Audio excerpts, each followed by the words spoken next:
کبھی آپ نے سوچا ہے کہ قرآن کی وہ سورت کون سی ہے جس کا وزن اگر پورے قرآن کے ساتھ رکھا جائے تو اس کا وزن 7 گنا زیادہ ہو؟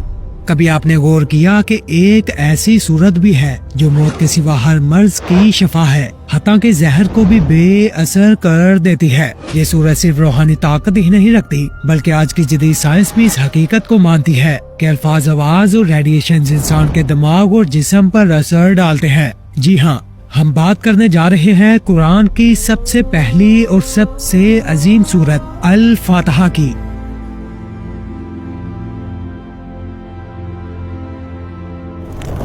آپ اس بات سے واقف ہوں گے کہ سورت الفاتحہ قرآن مجید کی سب سے پہلی سورت ہے۔ یاد رہے کہ فاتحہ اس چیز کو کہا جاتا ہے جس سے کسی کام، کسی کتاب یا پھر کسی بھی چیز کی شروعات ہو، اسی لیے اس سورت کو فاتحہ القرآن بھی کہا گیا ہے، یعنی کہ قرآن کی شروعات۔ اس سورت کی اہمیت اور اس کی پاور کا اندازہ آپ اس بات سے بھی لگا سکتے ہیں کہ حدیث شریف میں آتا ہے کہ اگر ایک پلڑے میں سورت فاتحہ رکھ دی جائے اور دوسرے پلڑے میں قرآن کو رکھا جائے تو سورت فاتحہ کا جو وزن ہوگا وہ قرآن مجید سے 7 گنا زیادہ ہوگا۔ کہنے کو تو اس سورت کی 7 آیت ہیں، لیکن اگر کوئی شخص اس کی تفسیر بیان کرنے لگ جائے تو تفسیر اتنی طویل ہوگی جس کا اندازہ بھی نہیں لگایا جا سکتا۔ سورت الفاتحہ مکی سورت ہے اور یہ سب سے پہلے مکمل سورت میں نازل ہونے والی سورت ہے۔ اس سے پہلے قرآن کی کچھ آیت الگ الگ نازل ہوئی، لیکن ایک مکمل سورت کی شکل میں سب سے پہلے اللہ تعالیٰ نے سورت الفاتحہ کو نازل فرمایا۔